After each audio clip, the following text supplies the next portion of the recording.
الحمد لله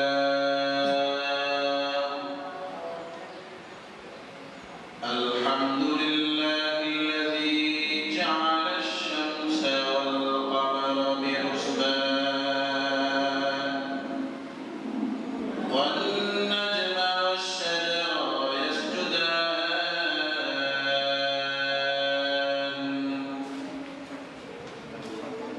وفضل زمانا على زمان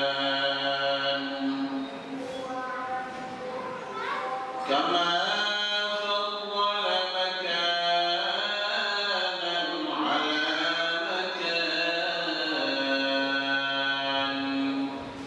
وإنسانا على إنسان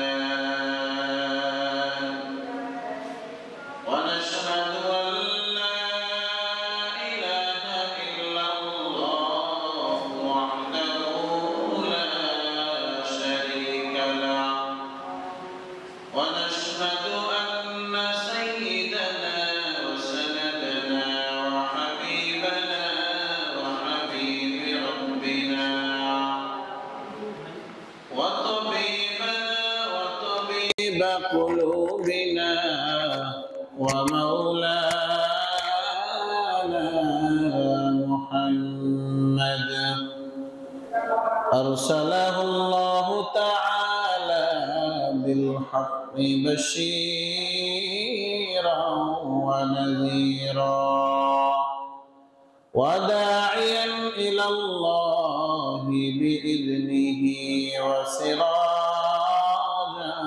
وقمرا منيرا أما بعد فقد قال الله تبارك وتعالى في كلامه المبين أعوذ بالله من الشيطان الرجيم بسم الله الرحمن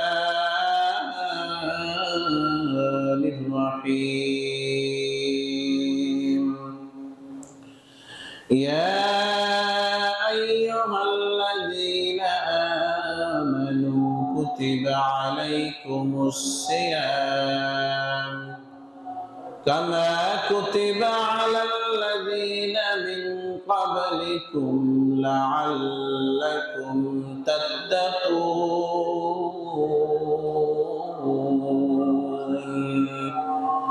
بارك الله لنا ولكم في القرآن العظيم ونفعنا وإياكم بالآيات والذكر الحكيم سبحانك لا علم لنا إلا ما علمتنا إنك أنت العليم الحكيم درود شريف اللهم صل على محمد وعلى آل محمد كما صليت على إبراهيم وعلى آل إبراهيم إنك حميد مجيد اللهم بارك على محمد وعلى آل محمد كما باركت على إبراهيم وعلى آل إبراهيم إنك حميد مجيد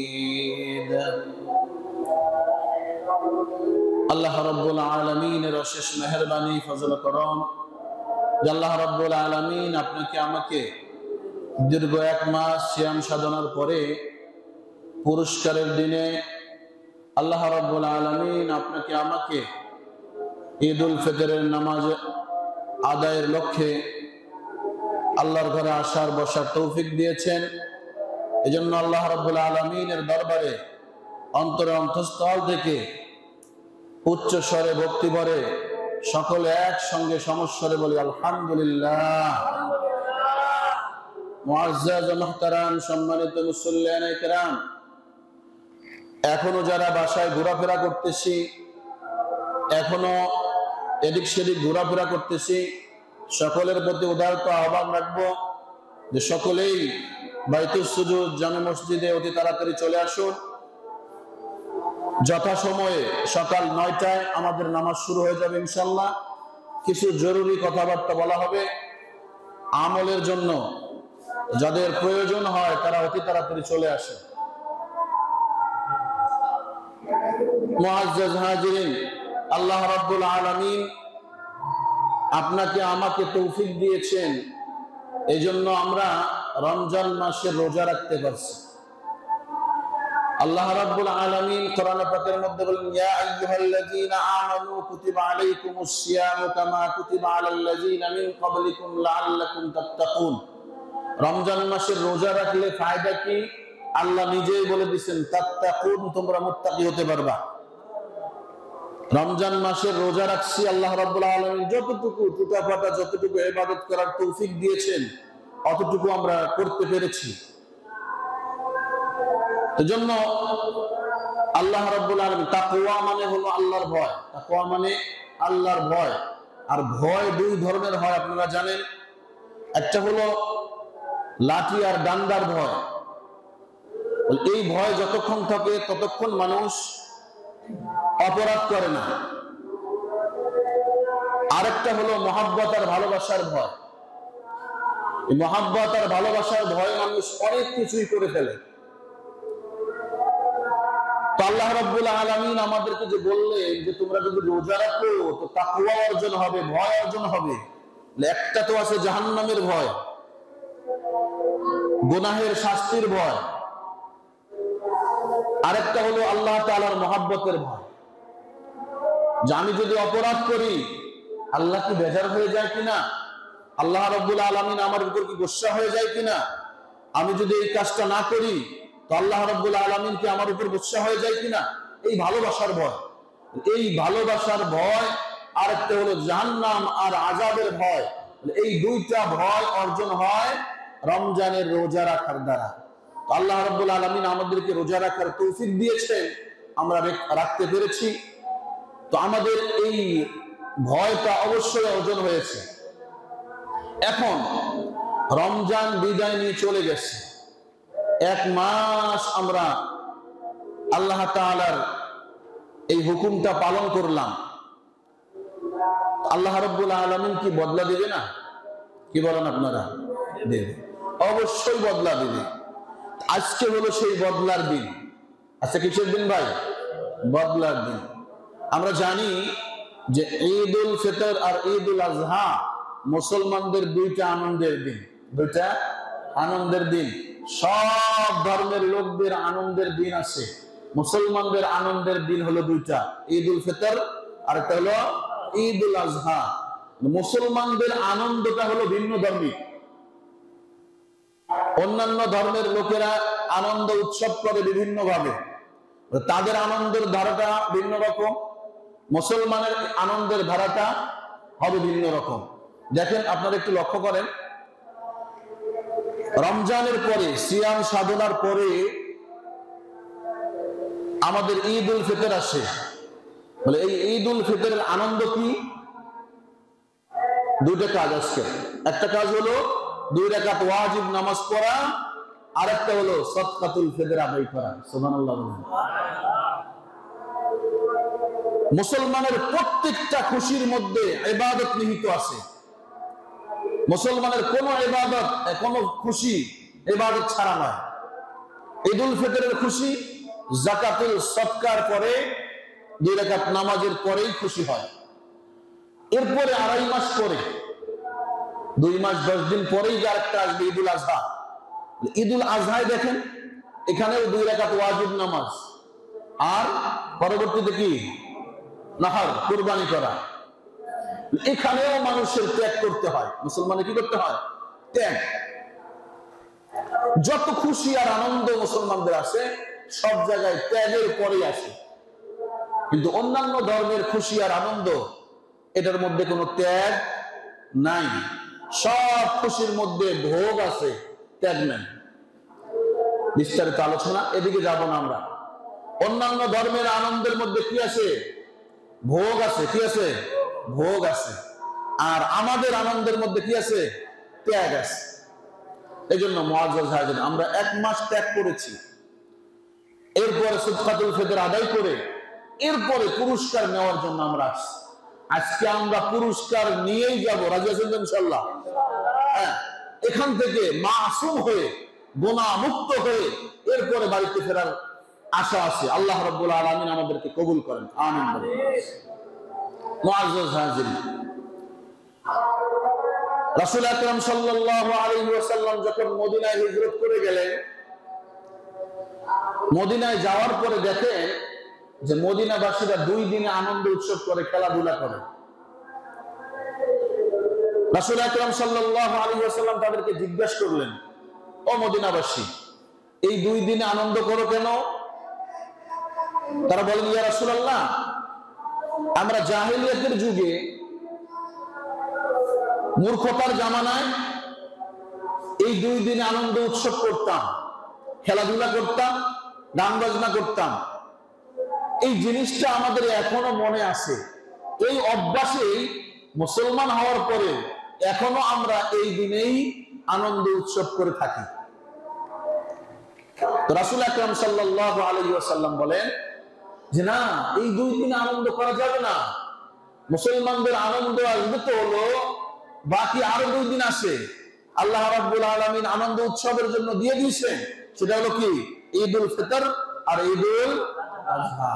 মানে এই 2 দিনে গান বাজনা আর ইত্যাদি দিয়ে আনন্দ করার নয়।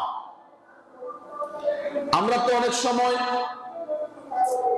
পথভ্রষ্ট হয়ে যাই যে আনন্দ উৎসব, বিভিন্ন বিধর্মীদের কৃষ্টি কালচার গ্রহণ করে নিজেদের অস্তিত্বকে ভুলে যায়, নিজেদের অস্তিত্বকে বিলীন করে দেই, দিয়ে তাদের কৃষ্টি কালচারে আনন্দ উৎসব করতে যাই। কি করি? যে ঈদের দিন আজকে গান না বাজাইলে হয়, ধুমধার একটা ডিজে গান বাজাইতে হবে, তাহলেই না আনন্দ হলো।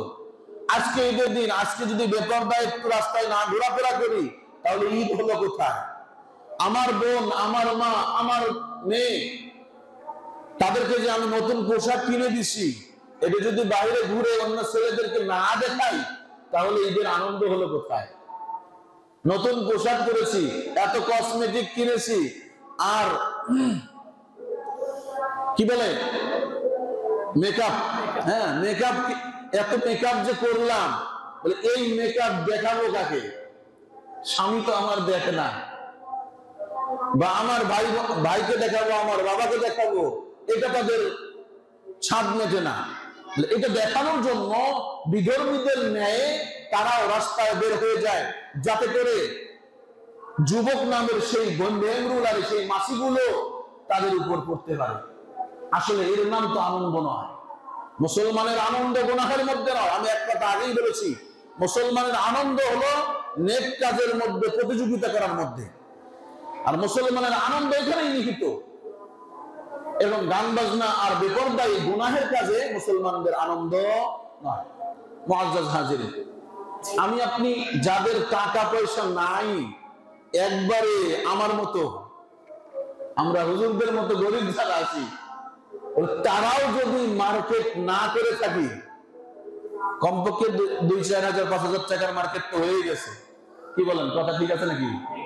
যারা মার্কেট করেই নাই, তাদেরও খোঁজ নিয়ে দেখেন 5,000 টাকার মার্কেট হয়ে গেছে। কিন্তু সাহাবায়ে কেরামের মার্কেট, ঈদের মার্কেট কেমন ছিলেন? অর্ধ পৃথিবীর বাদশাহ ওমর ফারুক রাদিয়াল্লাহু তাআলা আনহুর ইতিহাস করে দেখেন, তার জীবনী চেয়ে দেখেন। আমাদের বাংলাদেশের মতো দেশ নয়। বাংলাদেশ, ভারত, পাকিস্তান, আমেরিকার মতো দেশ নয়। পুরা পৃথিবীর অর্ধেক, যার এক আঙ্গুলের হেলনিতে পুরা পৃথিবীর অর্ধেক শাসন হয়েছে। এই অর্ধ পৃথিবীর বাদশাহ আমিরুল মুমিনিন, তার ঈদ মার্কেট কি ছিলেন শুনবেন? বলবো ঈদ মার্কেট, তাদের ঈদ মার্কেট দেখেন। ঈদের আগের দিন হযরত ওমর ফারুক রাদিয়াল্লাহু তাআলা আনহুর বিবি ডাক দিয়ে বলতেছেন, ও স্বামী, আগামীকাল ঈদ, তোমার কোন নতুন পোশাক নাই। পুরা পৃথিবীর অর্ধেক শাসন করে, তার গায়ে কোনো নতুন পোশাক নাই, ছিঁড়া ফাটা পোশাক। স্বামী, আমার নতুন পোশাকের কোনো প্রয়োজন নাই, অন্যান্য বাচ্চাদের নতুন পোশাকের কোনো প্রয়োজন নাই, কিন্তু বাড়ির মধ্যে যে ছোট্ট বাচ্চাটা আছে এটাকে আমি বুঝাবো কি দিয়ে? ছোট্ট বাচ্চাটা নতুন কাপড়ের জন্য যে ধরেছে, বায়না ধরেছে, ছোট্ট বাচ্চাটার জন্য একটা পোশাকের ব্যবস্থা করে দাও। হযরত ওমর ফারুক রাদিয়াল্লাহু তাআলা আনহু অর্ধ পৃথিবী শাসন করেছেন যেই বাচ্চা, আমিরুল মুমিনিন ডাক দিয়ে বলে, বিবি, নতুন কাপড় কিনে দিব ছোট্ট বাচ্চাটাকে, এমন টাকা পয়সা, এমন সামর্থ্য আমার নাই। চিন্তা করেছেন? অর্ধ পৃথিবী শাসন করে, তার কাছে একটা পোশাক কেনার টাকা নাই, ছোট্ট বাচ্চাকে পোশাক দিবে সেই টাকাটা নাই। আমাদের দেশে যারা একবার পাতি নেতা, সরকার উচ্চ পর্যায়ের প্রধানমন্ত্রী বলেন, বিভিন্ন মন্ত্রী বলেন, তারা না, নিম্ন পর্যায়ের চেয়ারম্যান মেম্বার বলেন, তারাও না, চেয়ারম্যান মেম্বারের কাছে ঘুরে একটু ধনী ব্যক্তির সাথে সম্পর্ক আছে, তাদের ঈদ মার্কেট গিয়ে দেখেন, হাজার হাজার টাকার ঈদ মার্কেট করে ফেলে। এত টাকা পায় কোথায়? দেশ তো শাসন করে না, দেশকে শোষণ করে। কি করে ভাই? দেশ শাসন করে না, দেশকে শোষণ করতেছে। অর্ধ পৃথিবীর বাদশার খবর দেখাই, একটা নিজের ছোট্ট বাচ্চাকে পোশাক দিবে এই টাকাটা তার কাছে নাই। বিবি, আমার কাছে তো এই পরিমাণ টাকা নাই যে আমার ছোট্ট বাচ্চাটাকে আমি পোশাক কিনে দেব। ওমর রাদিয়াল্লাহু তাআলা আনহুর বিবি ডাক দিয়ে বলেন, স্বামী গো, যে কোনো ভাবে ব্যবস্থা করেন, ছোট্ট বাচ্চাটাকে মানাইতে পারতেছি না। হযরত ওমর ফারুক রাদিয়াল্লাহু তাআলা আনহু চিঠি লিখে অর্থমন্ত্রীর কাছে চিঠি পাঠালেন। তার কাছে? অর্থমন্ত্রীর কাছে। অর্থমন্ত্রী ওই সময় ছিলেন আবু উবাইদা ইবনুল জাররাহ। কি নাম বলছি? আবু উবাইদা ইবনুল জাররাহ। অর্থমন্ত্রীর কাছে চিঠি পাঠানো হলো, ও আবু উবাইদা, আমি আমিরুল মুমিনিন হযরত ওমর বলতেছি, আমার ঘরে আগামীকাল ঈদের দিনে রান্না হবে, এই ধরনের খাবার কোনো নাই। আমার ছোট্ট শিশুটা, তাকে একটা নতুন পোশাক কিনে দিব এমন সামর্থ্য আমার কাছে নাই, একটা টাকা আমার কাছে নাই। ও অর্থমন্ত্রী আবু উবাইদা, তোমাকে আমি অনুরোধ করতেছি, তুমি যদি 1 মাসের অগ্রিম ভাতা আমাকে দিতা সরকারি কোষাগার থেকে, আগামী মাসের অগ্রিম বেতনটা যদি আমাকে দিয়ে দিতা, তাহলে আমি এই টাকাটা দিয়ে আমার সন্তানের নতুন পোশাকের ব্যবস্থা করে দিতাম। চিঠি যখন আবু উবাইদার কাছে পৌঁছে গেছে, হযরত আবু উবাইদা চোখের থেকে পানি ঝরঝর করে ছেড়ে দিছে, যাই নামাজটা বিছায়া কান্না শুরু করে দিছে। পুরো পৃথিবীর অর্ধ পৃথিবীকে যিনি শাসন করে, যার আঙ্গুলের হেলনিতে অর্ধ পৃথিবী শাসন হয়, এমন বাদশার ঘরে, এমন আমিরুল মুমিনিনের ঘরে নাকি ঈদের দিনে খাবার নাই। তার ছোট্ট বাচ্চাকে পোশাক কিনে দিবে এমন টাকাটা পর্যন্ত তার কাছে নাই। এ তো আমার খুশির বিষয়, এমন একজন আমরা নেতা পেয়েছি। কিন্তু আবু উবাইদা সরকারি কোষাগার থেকে, বাইতুল মাল থেকে টাকা দিতে পারতেছে না, আমানতদারি আছে। কি পরিমাণ আমানতদারি তাদের মধ্যে ছিল!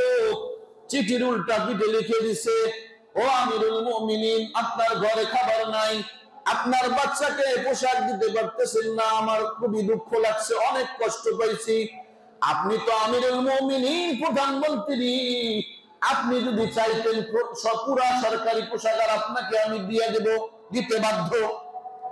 কিন্তু আমার একটা আমানতদারি আছে, আমাকে যে জিম্মাদারি দেওয়া হয়েছে, এই জিম্মাদারির ক্ষেত্রে আমি আপনাকে দুইটা প্রশ্ন করতে চাই। আমি আপনাকে দুইটা প্রশ্ন করব, দুইটা প্রশ্নের সমাধান যদি আপনি আমাকে দিতে পারেন, তাহলে আগামী 1 মাসের অগ্রিম বেতন আমি আপনাকে দিতে পারি।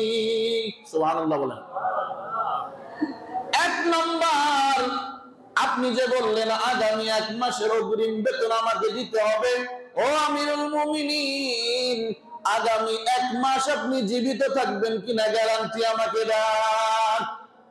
সুবহানাল্লাহ বলবেন না?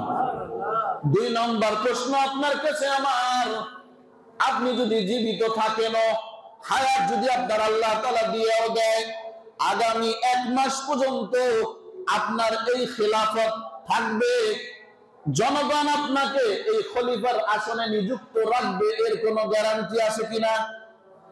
চাইলে তো কালকে বা তারপরের দিন যা বাজে কোনো ভাবে জনগণ আপনাকে খেলাফতের আসন থেকে, খলিফার আসন থেকে হটাইতে পারে, পারে কি পারে না?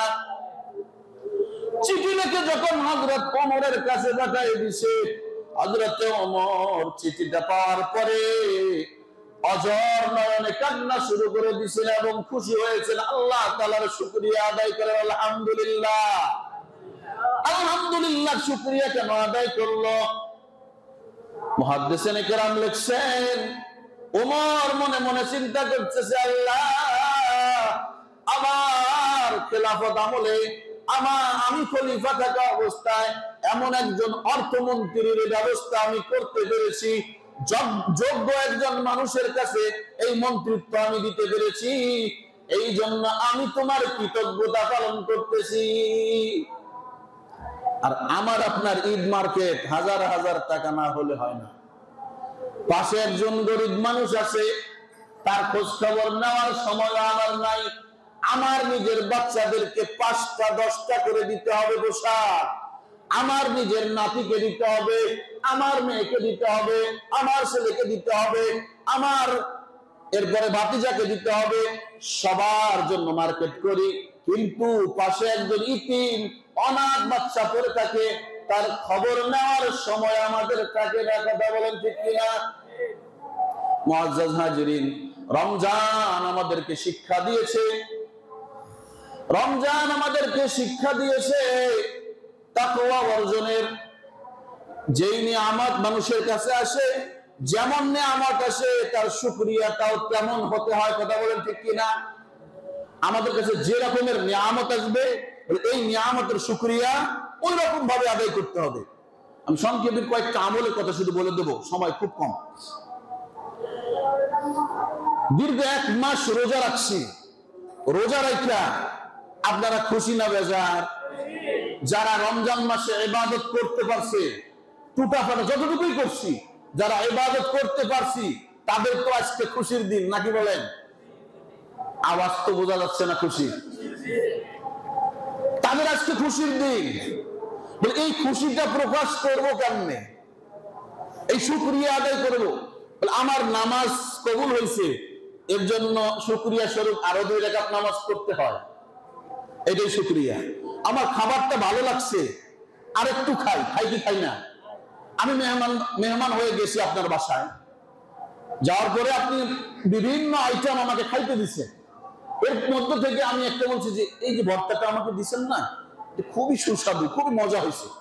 তো বেজমান কি করে, ওখান থেকে আরেকটু উঠা দেয় না? না, হুজুরের এটা ভালো লাগছে।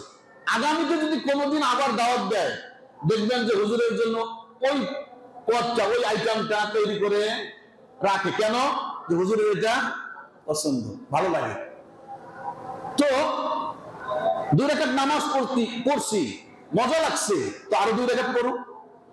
খাবার খাইছি, মজা লাগছে, আরেকটু খাবার খেয়ে নেই। তো রোজা রাখছি, আল্লাহ তাআলার কাছে কবুল হয়েছে, এর জন্য শুকরিয়া স্বরূপ আবার কি করতে হবে? রোজা রাখতে হবে। কি রাখতে হবে? অবাক হয়ে যেতেছেন যে হুজুর 1 মাস রোজা রাখলাম, এখনো জিরাইতেই পারি নাই, এখনো জিরাইতেই পারি নাই। তো আবার রোজা রাখতে বলতেছেন। হ্যাঁ, আল্লাহ এইভাবেই বিধান রেখে দিচ্ছেন, বিধান রেখে দিচ্ছেন যে রমজান মাস শেষ হয়ে গেছে, তো তোমরা শাওয়ালের 6টা রোজা রাখো। সুবহানাল্লাহ। শাওয়াল মাসে 6টা রোজা রাখো, বলে শাওয়াল মাসে 6টা রোজা যদি রাখো কি পাবা? রাসূল আকরাম সাল্লাল্লাহু আলাইহি ওয়াসাল্লামের হাদিস, রাসূল বলেন, আমার যে উম্মতি রমজান মাসে রোজা রাখার পরে শাওয়ালের 6টা রোজা রাখবে, আল্লাহ রাব্বুল আলামিন পুরা বছর রোজা রাখলে যে সওয়াব হয় সেই সওয়াব তার আমলনামায় দিয়ে দিবে। একটা সুন্দর হিসাব আছে, হিসাবটা আপনাদেরকে একটু বুঝাই দেই। হিসাব হলো, রাসূল অন্য হাদিসের মধ্যে ঘোষণা দিয়েছেন, আমার উম্মত আমল করবে একটা, সওয়াব দেব 10টা। সওয়াব দেওয়া হবে কয়টা? 10টা। 1 এ 10 গুণ বাড়ায় দেয় আল্লাহ শেষ জামানার উম্মতের জন্য। তো 10 গুণ যদি হয়, রোজা রাখছি 30টা, 10 দিয়ে গুণন দিলে কত হবে? 300। কত হবে? 300। 30 রোজায় 300 রোজা, বছর হয় কত দিনে? 360 দিনে। আমরা 65 দিন বলা হয়, এটা অন্য গণনা, আমরা মাঝখানে ধরলাম। আমাদের আরবি হিসাব অনুযায়ী 355 দিন হয়, আর সৌর হিসাব অনুযায়ী গেলে 65 দিন 60 দিন এইভাবে হয়। তো আমরা 60 দিন মাঝখানে একটা ধরি। তো 360 দিনে যদি বছর হয়, তাহলে আমরা পাইলাম কেবল 300 দিনের সওয়াব। 30 দিন রোজা রাখছি না, তো 30 দিন 10 দিয়ে গুণন দিলে 300 দিন রোজা রাখার সওয়াব পাইলাম। আরো বাকি আছে কতদিন? 60 দিন। কতদিন? 60 দিন।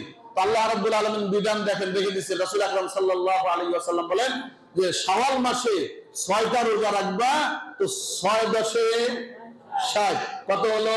360। এই 360 দিন আপনি রোজা রাখার সওয়াব পেয়ে গেলেন। সুবহানাল্লাহ। মুআজ্জাজ হাজিরিন, এজন্য শাওয়াল মাসের রোজা রাখার দরকার আছে না নাই? আর একটা সত্য ঘটনা আপনাদেরকে শোনাই। এটা কোনো হাদিসের ঘটনা না, আমাদের কওমি নিসাবের মধ্যে একটা বই আছে, কিতাব আছে। এই কিতাবের মধ্যে আল্লাহর ওলি একজন ঘটনা নিয়ে আসছেন। আল্লাহর ওলি কিতাবের মধ্যে লেখেন যে আমি একাধারে 3 বছর বা 10 বছর, দুটো শব্দ আসছে, ফালাসা বা আশারা এরকম শব্দ আসছে। তো আমি 3 বছর ধরে 3 বছর মক্কা মুকাররমায় ছিলাম, এখানে আমি অবস্থান করছি। পুরা 3 বছরেই আল্লাহর এক বান্দা, ওই মক্কার আশপাশে সৌদির এক লোক, প্রতিদিন জোহরের সময় আমার সামন দিয়ে যায়, যাওয়ার সময় আমাকে সালাম করে, সালাম দিয়ে যাওয়ার পরে 2 রাকাত নামাজ পড়ে, এরপরে আল্লাহর ঘর তওয়াফ করে এই ব্যক্তিটা আবার আমার সামন দিয়ে বাসায় চলে যায়। এবং প্রতিদিন, একদিনও মিস নাই, প্রতিদিন একটা মানুষ যদি আপনাকে সালাম আদান প্রদান করে, তাহলে আপনার সঙ্গে একটা আন্তরিকতা সৃষ্টি হবে কি হবে না? আর দুশ্মনকেও যদি আপনি প্রতিদিন সালাম দেন, আপনার দুশ্মন একবারে শত্রু, জানের শত্রু, এই শত্রুকেও যদি আপনি 1 দিন 2 দিন 3 দিন 1 মাস লাগাতার সালাম দিতে থাকেন, এই শত্রু বন্ধুতে পরিণত হবে কি হবে না? হয়ে যাবে। তো এই ব্যক্তি যখন বারবার আমাকে প্রতিদিন সালাম দিচ্ছে, তো তার সঙ্গে আমার একটা আন্তরিকতা সৃষ্টি হয়ে গেছে, ভালোবাসা সৃষ্টি হয়ে গেছে। হঠাৎ করে এই 2 বছরের মধ্যে একদিনও আমার মিস হয় নাই তার সালাম পাওয়া।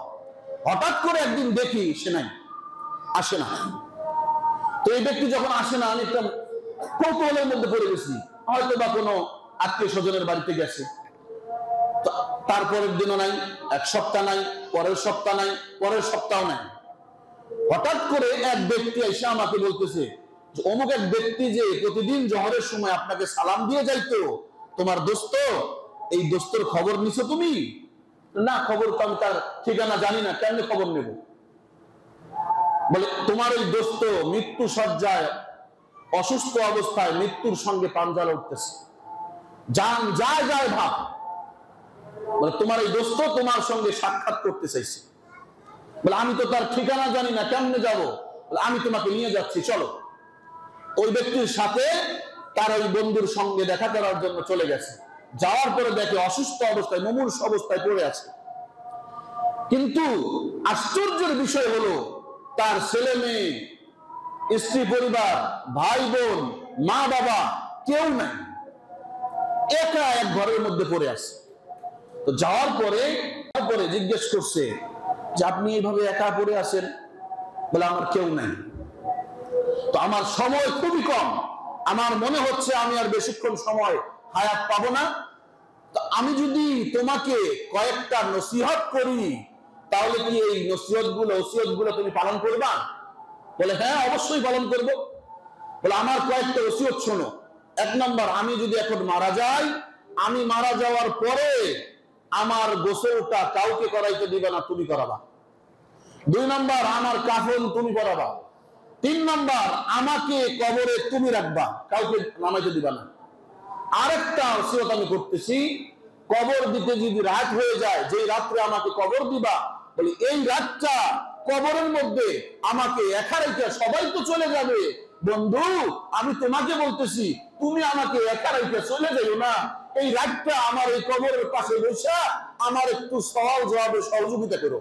তার মনের একটা আবেগ, তুমি ওখানে বসে থাকো, আমাকে তালকিন করো, আমাকে স্মরণ করাই দিও, আমাকে এসে তো ফেরেশতারা সওয়াল জবাব করবে, আমি যদি সওয়ালের উত্তর না দিতে পারি তুমি আমাকে উপর থেকে স্মরণ করাই দিবা। আচ্ছা আপনারা বলেন তো, কবরে কি সওয়াল জবাব হয়? এটা কি উপর থেকে শোনা যায়? শোনা যাবে? যদি শোনা যাইতো তাহলে তো হাফেজ সাহেব যারা আছে তারা তার বাবা মার সওয়াল জবাব দিয়ে দিত, মাওলানা যারা আছে, ওলামা ইকরাম যারা আছে তারা তাদের বাপ মা দাদা দাদির সওয়ালের জবাব দিয়ে দিত। আমরা যারা পারি না তারাও হাফেজ না মাওলানা ওলামা ইকরাম ভাড়া করে হলেও সওয়াল জবাব দেওয়ার চেষ্টা করতাম কি করতাম না? করতাম। শোনা তো যায় না, এই অধিকার তো কাউকে দেওয়া হয় না, তো ওয়াদা করছে, ওয়াদা তো নিভাইতে হবে, ওয়াদা পূরণ তো করতে হবে। ওয়াদা পূরণ করা কি?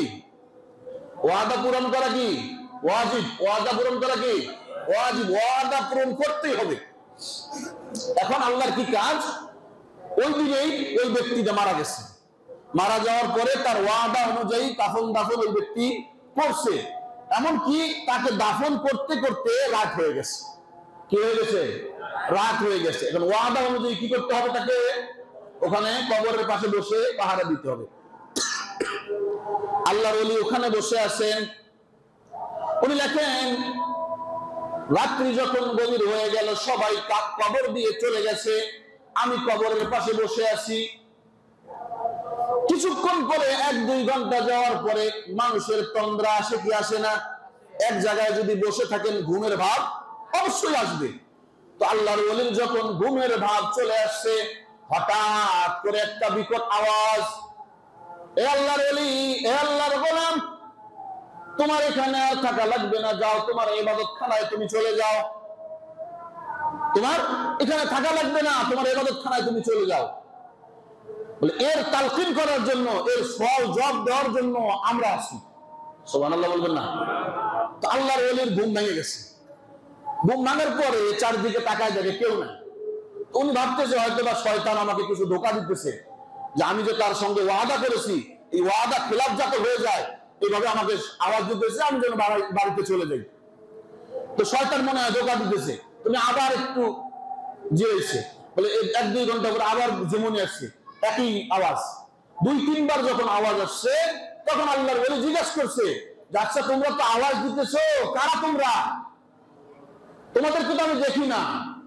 বলে আমরা হলাম, আমাদেরকে তুমি দেখতে পারবা না, আমরা হলাম শাওয়াল মাসের 6 রোজা। এই ব্যক্তি জীবিত অবস্থায় সুখে দুঃখে সর্বাবস্থায় শাওয়াল মাস আসলেই এই 6টা রোজা পালন করত। বলে এই 6 রোজা আমাদেরকে এত ইহতিমামের সঙ্গে পালন করেছে, আদায় করেছে, কিয়ামত আল্লাহর ফেরেশতারা যখন তার কাছে আসবে তার সওয়াল জবাব দেওয়ার জন্য আমরাই যথেষ্ট আছি, আমরা তার সওয়াল জবাবে সহযোগিতা করব, তোমার কোনো প্রয়োজন নেই, চলে যাও এখান থেকে। এই ঘটনাটা আমি প্রথমেই বলেছি, হাদিস না, কিন্তু আবার মনে করেন না হুজুর হাদিস কোন দিকে শোনাইলো, হাদিস না, কিতাবের মধ্যে লিখছে, কিন্তু হাদিস দিয়ে সমর্থিত, অনেক হাদিস দিয়ে সমর্থিত। রাসূল আকরাম সাল্লাল্লাহু আলাইহি ওয়াসাল্লামের অনেক হাদিস, যে কোরআন পড়নেওয়ালাদেরকে শিওরের সামনে এসে দাঁড়াবে কি দাঁড়াবে না, এটা হাদিস শুনছি না আমরা।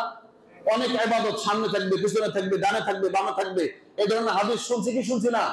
তাহলে ইবাদত কবরের মধ্যে সহযোগিতা করবে, তাহলে শাওয়াল মাসের 6 রোজা অবশ্যই কবরের মধ্যে সহযোগিতা করবে। কিন্তু এই রোজাটা আমরা একবারেও রাখতে পারি লাগাতার, আবার ভাঙ্গা ভাঙ্গাও রাখতে পারি। এটা জরুরি নয় যে একবারে লাগাতার রাখতে হবে।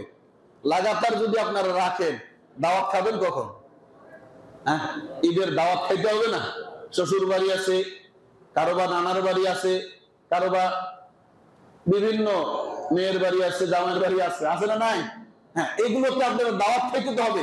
আল্লাহ রাব্বুল আলামিন আসান করে দিয়েছেন যে না, তোমরা দাওয়াত খাও। দাওয়াত খাওয়ার পরে পুরা মাসে, শাওয়াল মাস পুরাটা মিলে এই 6টা রোজা রেখে নিও।